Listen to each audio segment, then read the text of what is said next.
So, hello everybody, those who are watching, including those who are not part of the group. Welcome to our discussion regarding the planning function of management. Before we begin, let me introduce to you our team. To start with Miss Albero, Mr. Cabriga, Miss Glaraga, me, myself, Mr. Gruyal, Miss Moyuela, and Miss Plete. Today we will be discussing one function of management, that is planning. But before that, we will just have one activity. All right. Even you, those who are not part of our team, can actually join by just answering and choosing what kind of planner are you. So, team, are you ready? Then let's begin. What kind of planner are you? When you have a big goal, your first move is A. Break it down into what you can do today or tomorrow. B. Write out a step-by-step action plan with a timeline. C. Jot ideas on sticky notes, scrap paper, or in a spreadsheet. Or D. Journal about it, sketch, or create a vision board. Just take note of your answer, okay? Just the letter. Next question. Your workspace usually looks like A. A pile of reminders and sticky notes about immediate tasks. B. Tidy, labeled, and organized. Nice. C. Creative chaos. Messy, but it works for me. Or D. Colorful with notebooks, pens, and doodles everywhere. How do you prefer to track your deadlines? A. With a phone reminders and a weekly desk pad. B.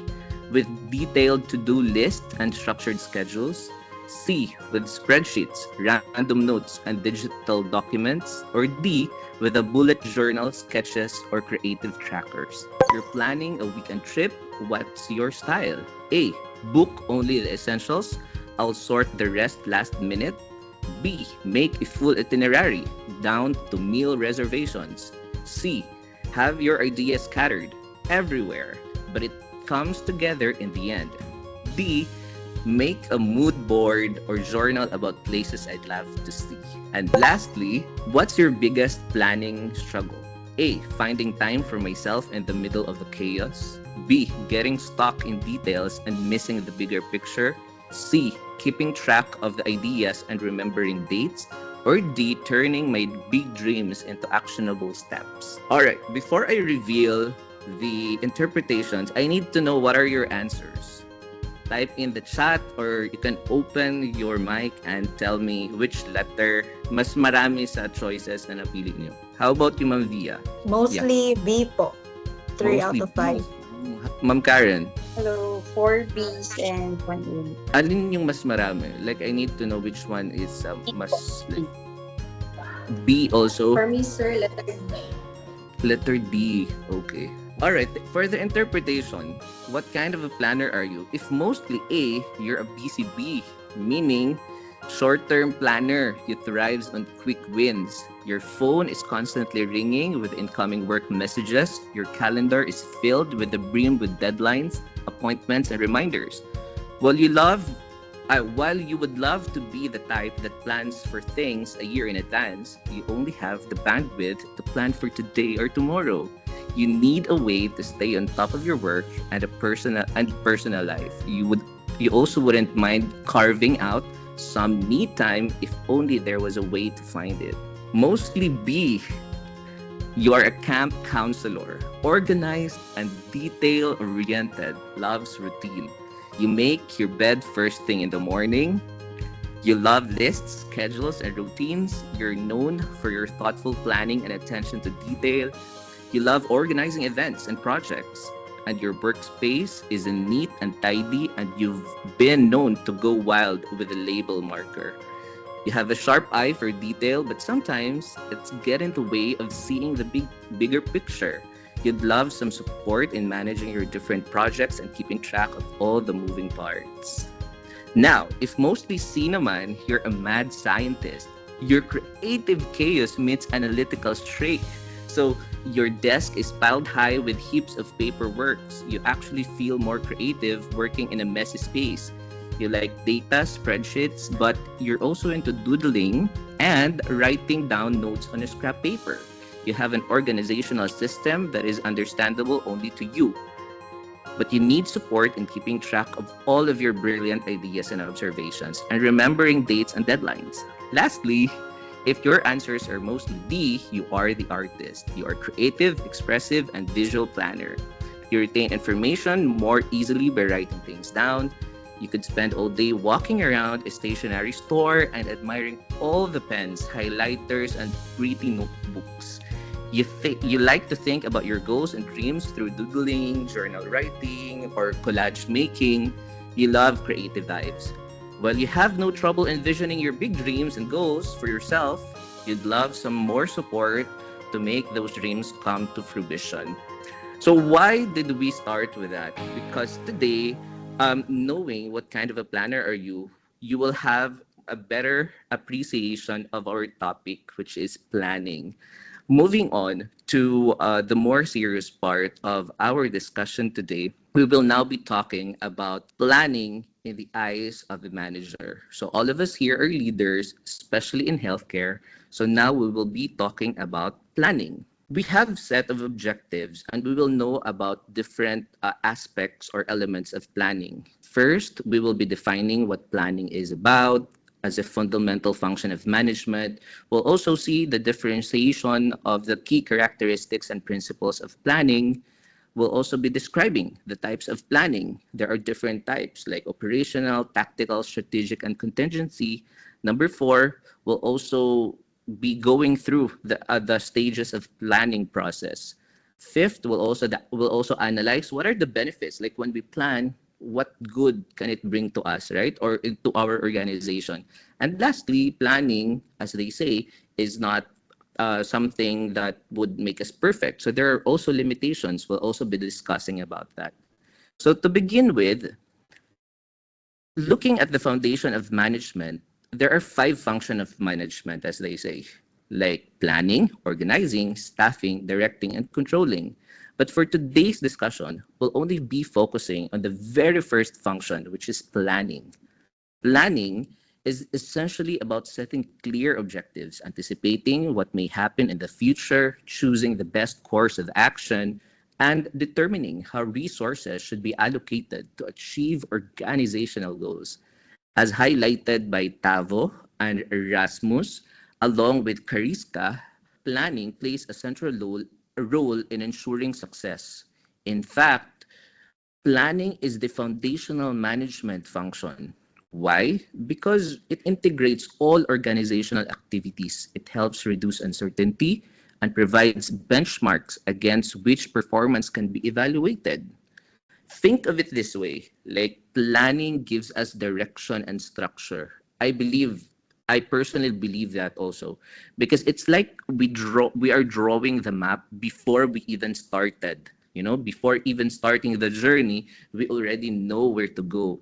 So without a plan or without a clear plan, it's easy for organizations to waste time, resources, and effort.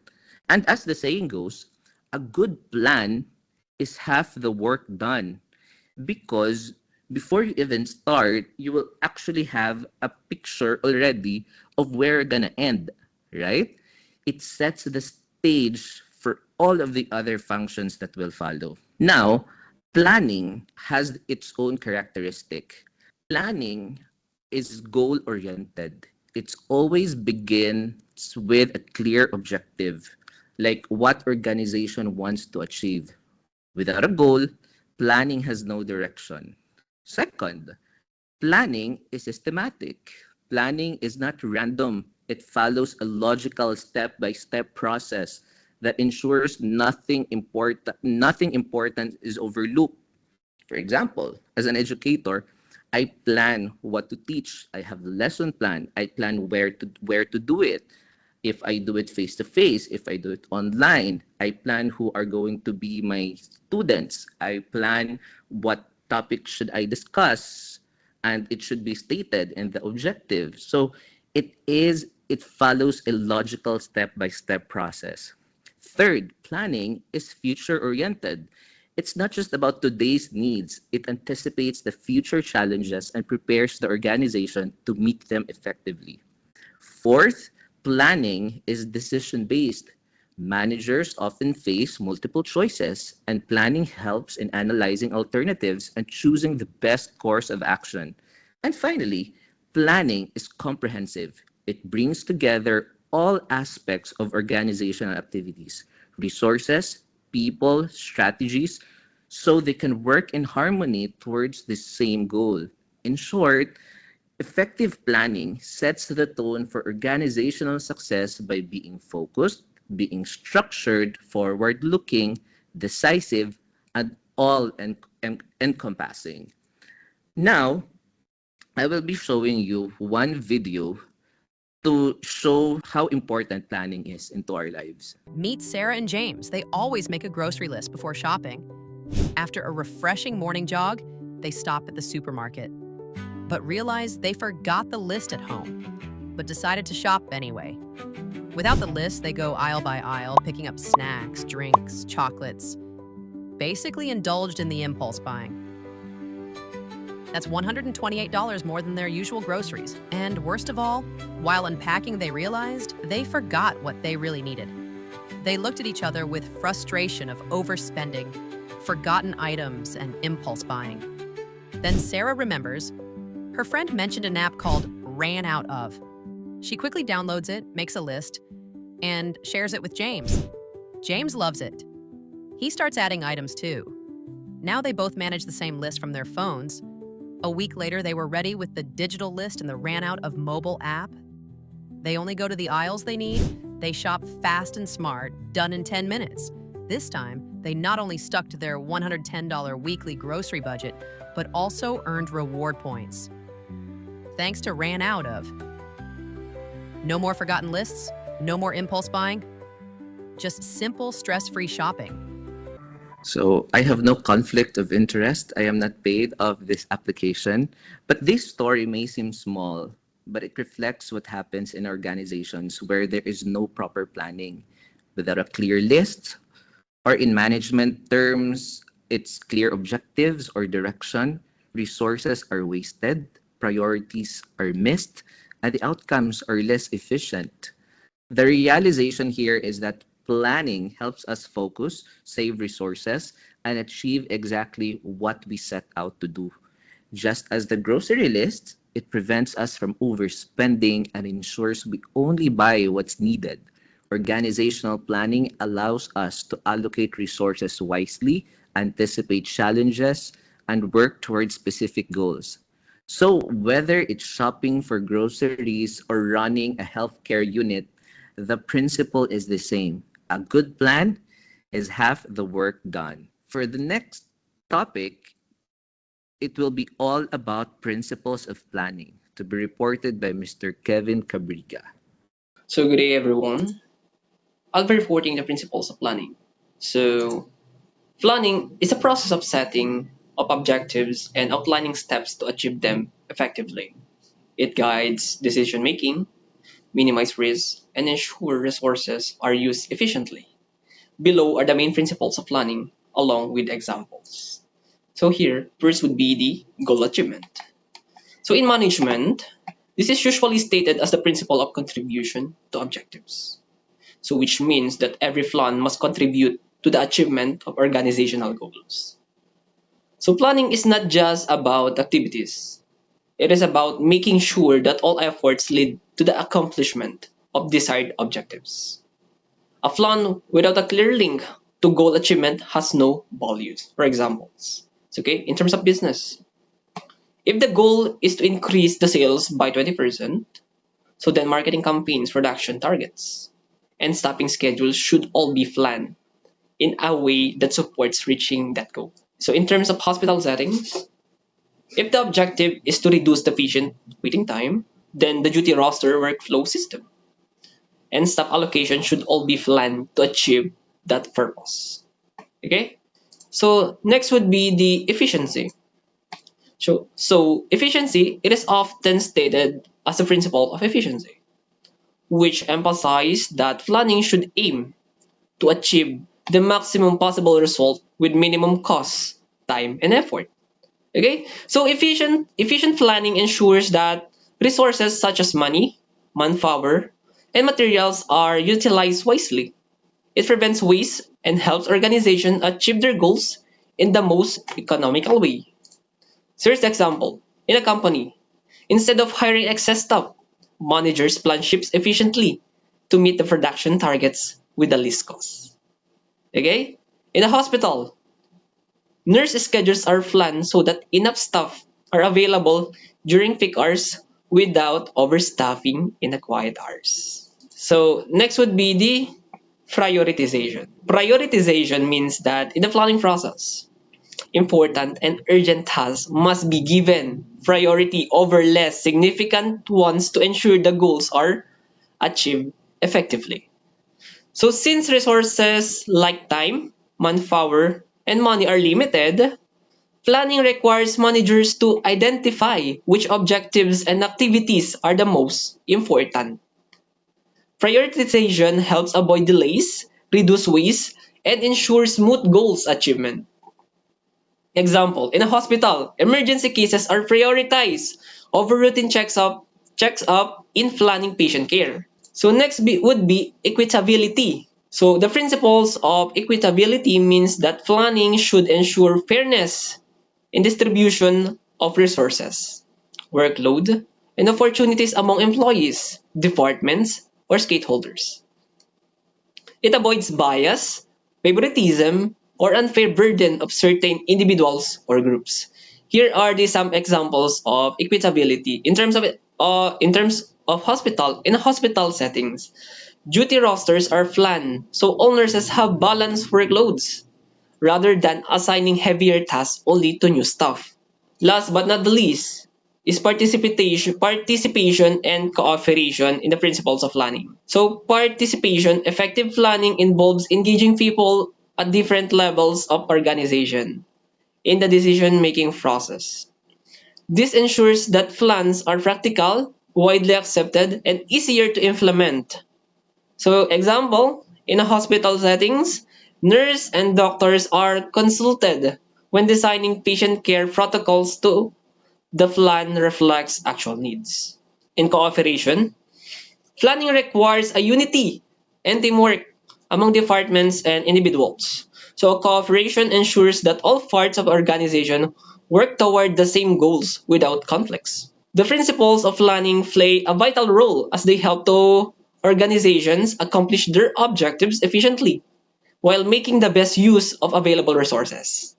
They support fairness in a workload distribution, encourage collaboration among departments, and provide adaptability to changing circumstances by establishing clear priorities and fostering participation.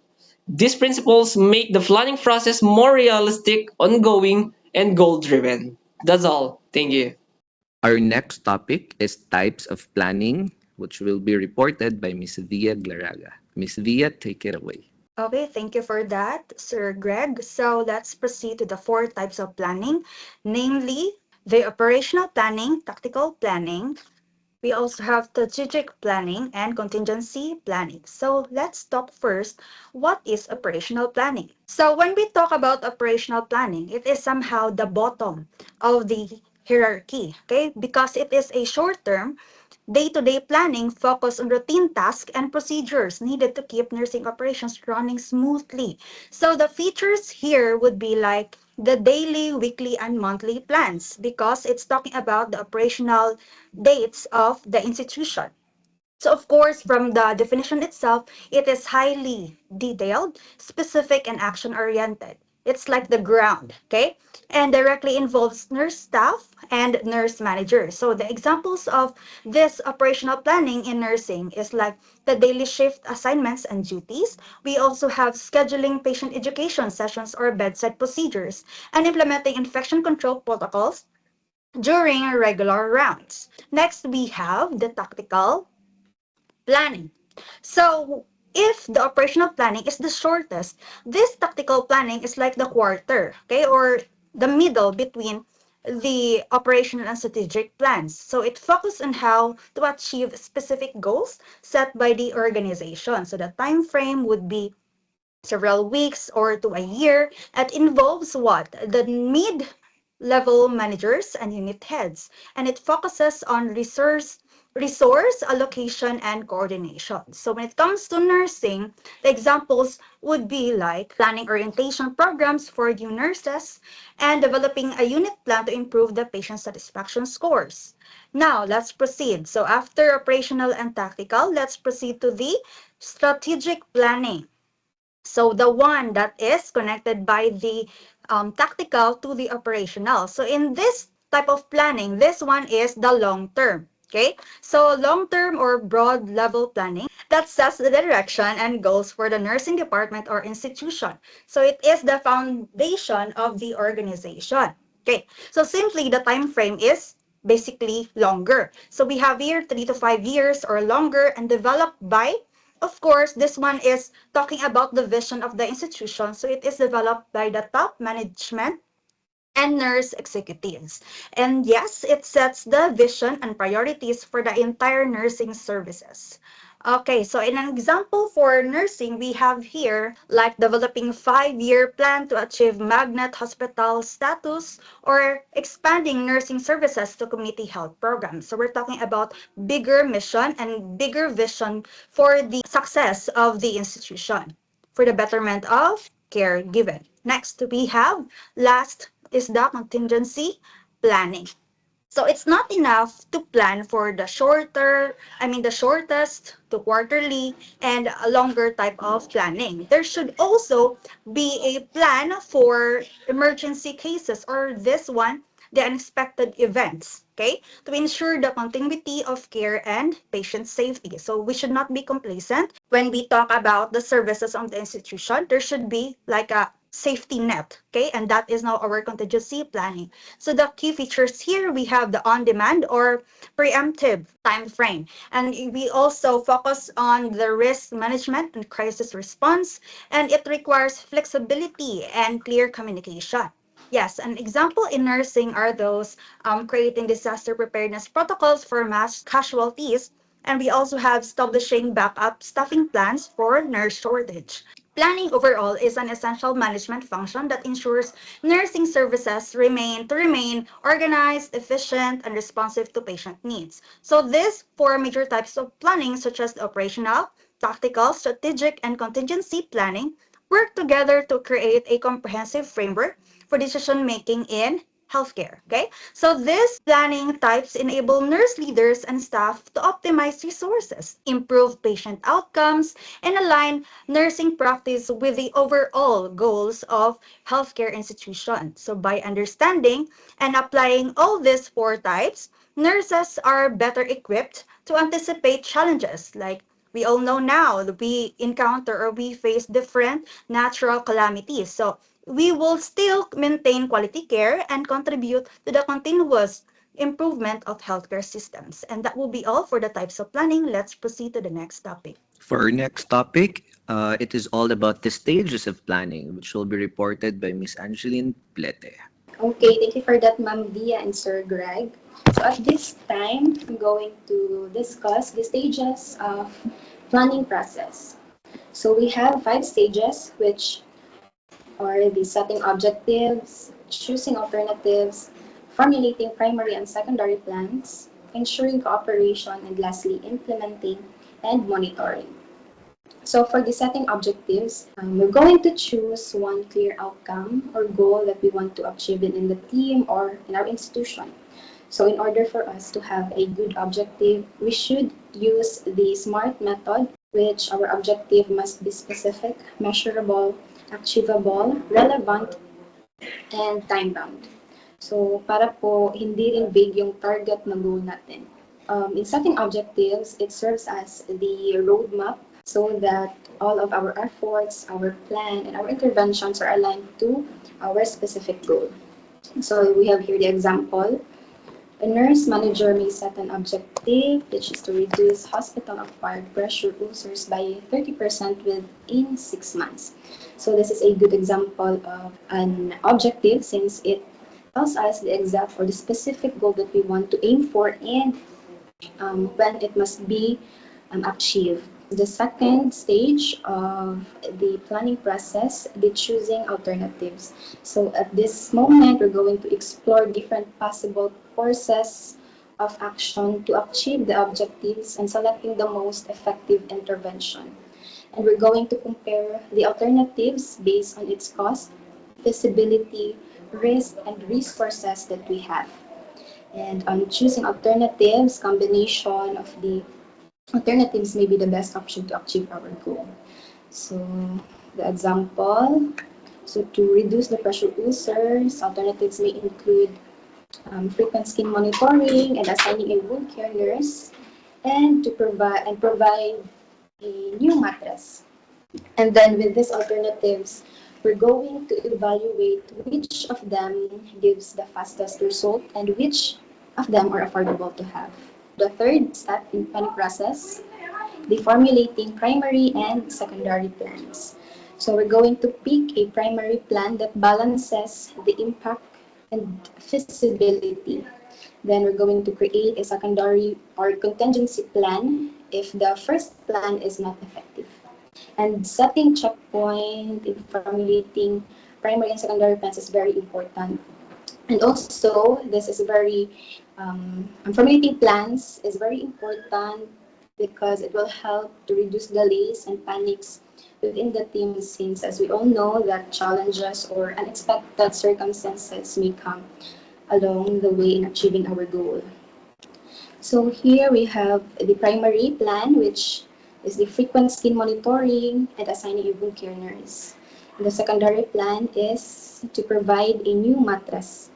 And if hindi po effective si primary plan, after 3 months is our checkpoint.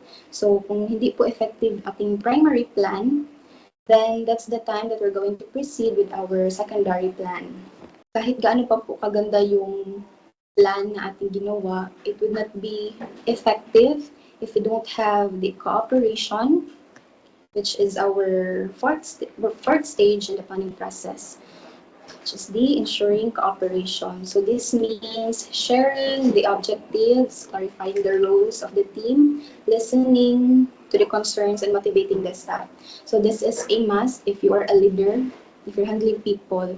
And also, if you're a leader, we're going to use clear communication and involve everybody in the process so that they can feel that they are really belong and included in the team. And this could really help to achieve the goal that we are aiming for. So the example we have here, set meetings with the nurses, PTs, wound care staff, and housekeeping. And also we need to clarify tasks kung sino po yung nag-document, nag-check, and sino po yung nag-order. And also, it is very important as a leader to give a small incentives or recognition for the units that has improved. It's not enough na mag-implement lang.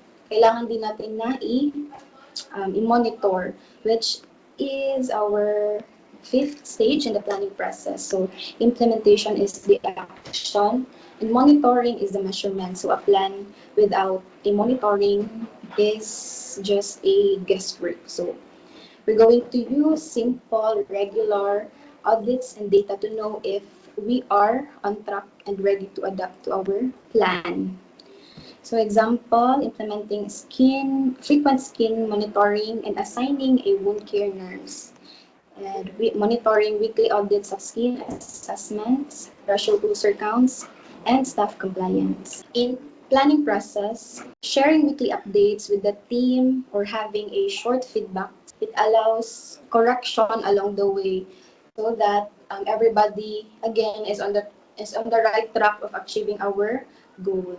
In nursing leadership, it is very important that you are already structured and flexible enough kasi there are a lot of instances or there are a lot of unexpected circumstances na ating mahaharap along the way. Planning involves setting objectives, choosing alternatives, formulating primary and secondary plan, ensuring cooperation, and lastly, implementing and monitoring.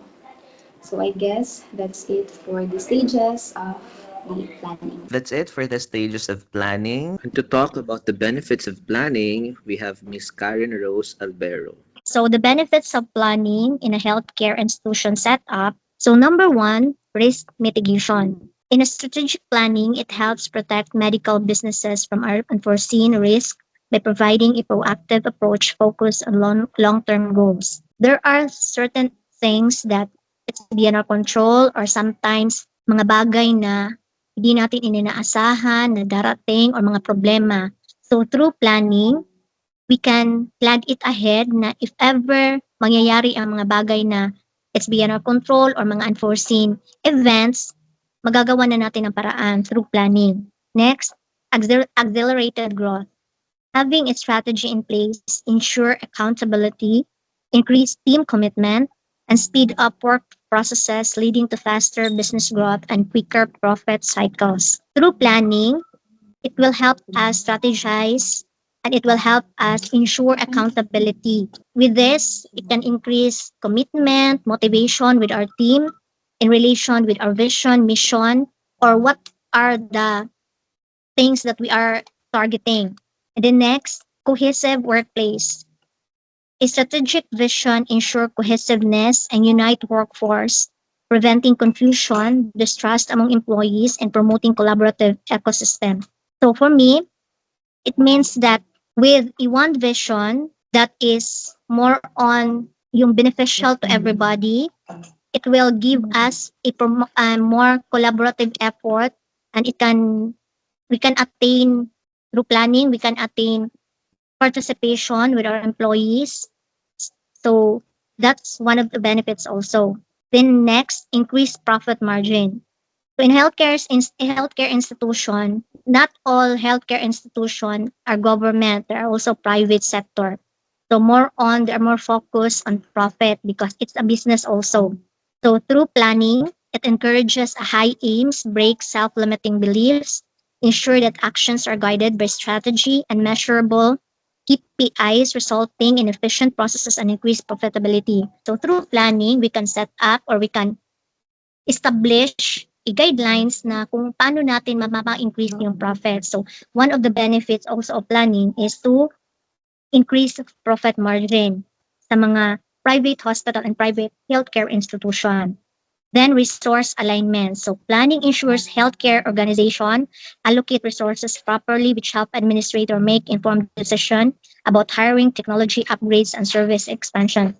So resource alignment. For example, yung mga technology na ginagamit natin masyado ng outdated. So through planning, we can foresee na baka ito yung mas mabuti or mas maganda na i-incorporate natin at so that we can increase or we can make our patients more comfortable or ano ba yung mga innovative na mga bagong mga gamit na pwede nating magamit sa hospital or sa mga clinics natin. So through this, we can resource from other company to upgrade our technology, to upgrade our services, and to have more resources na magagamit natin sa ating institution.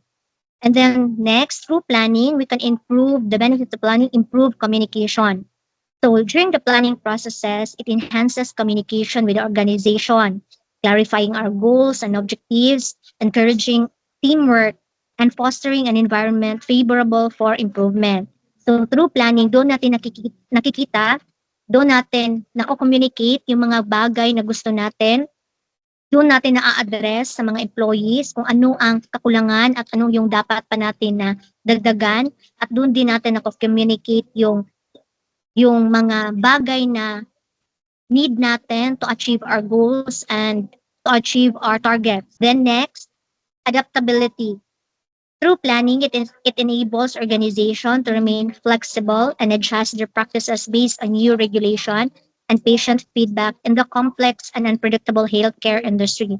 So, with this, we can plan for example, mostly ang mga institution ngayon, meron na silang yung mga patient feedback form, meron ding mga DOH new regulation. So with this, we can plan ahead na ano bang mga bagay na required ng Department of Health, ano bang mga bagay na gusto ng mga pasyente, And as an healthcare institution, through planning, we can adapt the innovation, or we can adapt to a more conducive environment and to a more comfortable environment and to a more productive environment, especially with our team. So, yun ang other benefits. And the next, informed decision making. A data-driven planning helps organizations make a better decision by analyzing the market and identifying opportunities for growth and effective responses to patients' needs. So through planning, we can satisfy our patient, and we can decide through their feedbacks, and we can decide not just with the patient's feedback but also with the employees, especially in our market trends na in an institution marami ng mga kompetensya sa market na in a healthcare setup. So, yun, makakagawa tayo, makaka-analyze tayo kung ano na ba ang latest trend, ano na ba ang dapat natin na gagawin if this case of this scenario will happen. So, maybe that will be also. And lastly, to talk about limitations of planning, let's call on Miss Pamela Muyuela. Miss Pam? Hello, good evening, everyone. So, I will tackle about limitations of planning. So, the following are the limitations of planning, starting off with rigidity. In planning, planning brings rigidity to work as employees are required to strictly follow predetermined policies. So, there are tendencies that by strictly following these predetermined policies, people become more concerned about complying with these plans rather than achieving the goals. Sometimes planning discourages individual initiative and creativity. It restricts their freedom and new opportunities are ignored. So one example of this is when it comes to bedside nursing.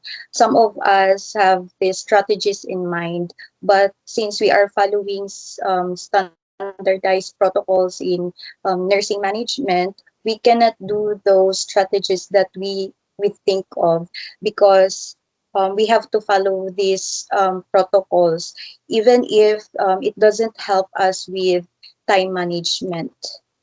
So next is may not work in dynamic environment.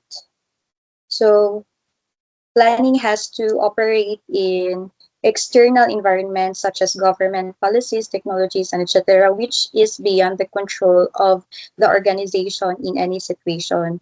Changes in the environment make the plan inoperative and ineffective. So planning does not provide a positive result when such changes are not accurately forecasted. Examples of dynamic environment are the dynamic environment are constantly changing. It is unpredictable and it is influenced under complex factors like patient needs, staffing levels, new disease emergencies, and technology changes or government policies. An example of this is the sudden disease outbreak from 2019, which is the COVID-19. Next is it reduces creativity. Planning reduces creativity since planning involves the determination of policies and procedures in advance. Employees are required to strictly follow them, and deviations are considered to be highly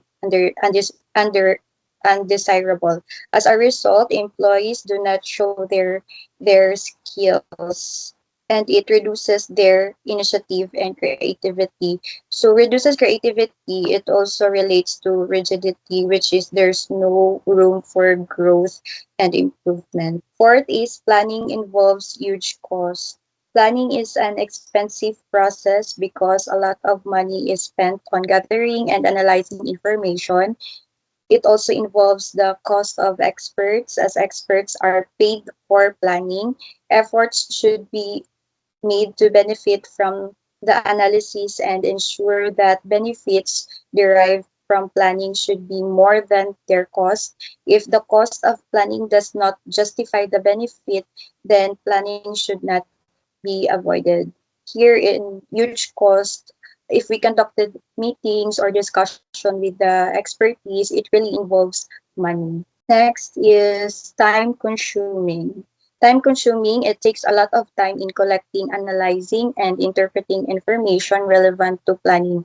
This causes a delay in decision-making. Therefore, during crises and emergencies, which call for immediate decision, planning does not work sometimes.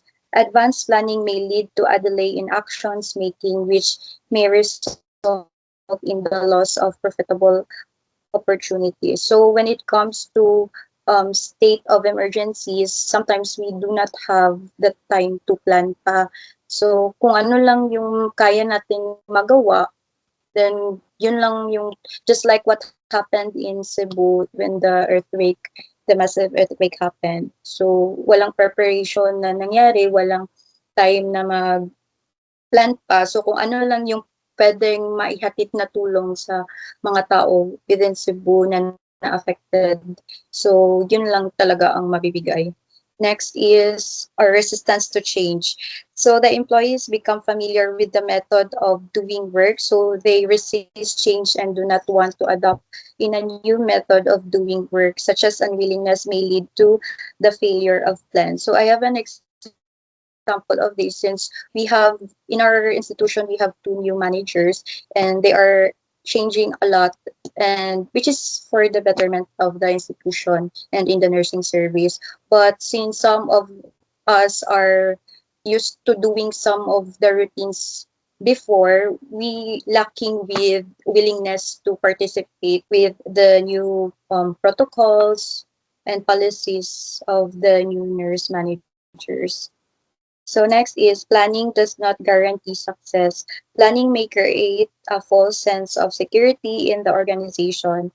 Managers tend to adopt previously tested plans, but it is not necessary that plan which has worked before will work again in the competitive environment. So we cannot say that planning guarantees success. Despite its importance in setting goals, allocating resources, and guiding decision making, planning is not without limitations. It often relies heavily on assumptions about the future, which can lead to inaccuracies when conditions change unexpectedly. Planning can also be rigid, discouraging adaptability and innovation. It may consume significant time and resources without guaranteeing success, especially in dynamic or uncertain environments. Furthermore, over-reliance on planning can lead to a false sense of security and may limit employees' creativity or initiative. Therefore, while planning is essential, it must be completed by flexibility, continuous evaluation, and the ability to respond effectively to change. That would be all. Thank you. Right. Thank you so much, everybody. And that's it for our discussion about planning. We talked about the benefits, we talked about the limitations, the stages of planning, about what is planning. So I hope that was a clear discussion and you learned something about the planning function of management today. And to end our discussion, it is flashed on your screen the feedback form where you can give an evaluation to each of the presenters. So with that, we are the planning group, and thank you so much for watching and listening.